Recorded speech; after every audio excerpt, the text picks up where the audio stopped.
గతం కన్నా ఇప్పుడు లా అండ్ ఆర్డర్ చాలా బాగుంది, పోలీసులు బాగా పనిచేస్తున్నారు, ఒకసారి హైకోర్టులో వెళ్ళి స్వేచ్ఛగా తిరుగుతారనేది హోంమంత్రి సాక్షాత్ హోంమంత్రి గారు చెప్పారు. హైకోర్టులో వెళ్ళి చూడమనండి అనిత గారిని హైకోర్టులో వెళ్ళి చూడమనండి.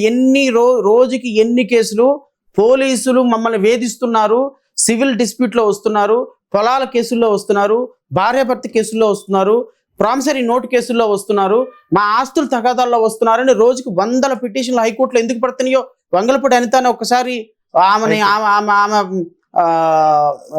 మిగతా విషయాలు పక్కన పెట్టి వెళ్ళమనండి.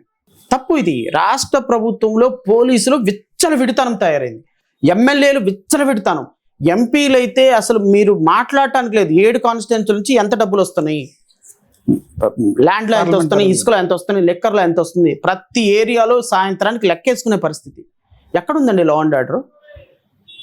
30,000 మంది అమ్మాయిల మీద అఘాయిత్యాలు జరిగాయి. గతం కన్నా ఇప్పుడు పోస్తే లా అండ్ ఆర్డర్ చాలా బాగుంది, ప్రతి ఒక్కరు స్వేచ్ఛగా తిరుగుతున్నారు, సమాజం చాలా బాగుంది అనేది పవన్ కళ్యాణ్ గారు, హోంమంత్రి వంగలపూడి గారు చెప్తారు. గతంలో మాడాలంటేనే, ఫోన్లో మాడాలంటే భయపడే పరిస్థితి గతంలో, ఇవాళ ఆ పరిస్థితి లేదు, స్వేచ్ఛగా ఉన్నారు, స్వేచ్ఛగా తిరుగుతున్నారని చెప్తారు. రాజకీయ నాయకులు మాటలకను చేతలకు చాలా తేడా ఉంటుంది కదా. ఏదన్నా సంఘటన జరిగినా హోంమంత్రి తక్షణం వెళ్తారనేది చంద్రబాబు గారు చెప్తారు. రాష్ట్రంలో ఏదన్నా సంఘటన జరిగితే హోంమంత్రి గతంలో ఎప్పుడన్నా చూసారా అని చెప్తారు. అడుగుతాను, చెప్పండి. ఉప ముఖ్యమంత్రి కాన్స్టిట్యున్సీలో ఒక టీడీపీ జిల్లా అధ్యక్షుడు ఒక అమ్మాయిని రేప్ చేశాడు. అనిత వెళ్ళారా? పవన్ కళ్యాణ్ వెళ్ళాడా? లేదు.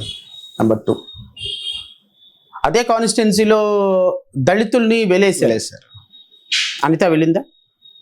పవన్ కళ్యాణ్ వెళ్ళాడా?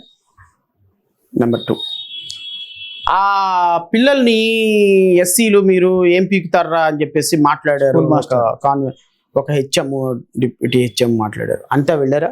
అంటే మాస్టర్ పిల్లల్ని అలా మాట్లాడింది అనేది పొలిటికల్ గా వెళ్లకుండా పొలిటికల్ అనే స్టేట్మెంట్ ఎలా ఇస్తారు?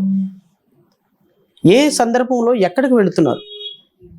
అనిత గారు అసెంబ్లీలో చెప్పినటువంటి స్టాటిస్టిక్స్ రిపోర్ట్ చూస్తే 2025 ఆగస్టుకి 26,000 మంది మహిళల మీద అఘాయిత్యాలు జరిగినాయి అన్న కేసులు నమోదైనాయి 18 నెలల కాలం. మరి ఎంతమంది దగ్గరికి పవన్ కళ్యాణ్ వెళ్ళాడు, ఎంతమంది దగ్గరికి అనిత గారు వెళ్ళారు చెప్పండి.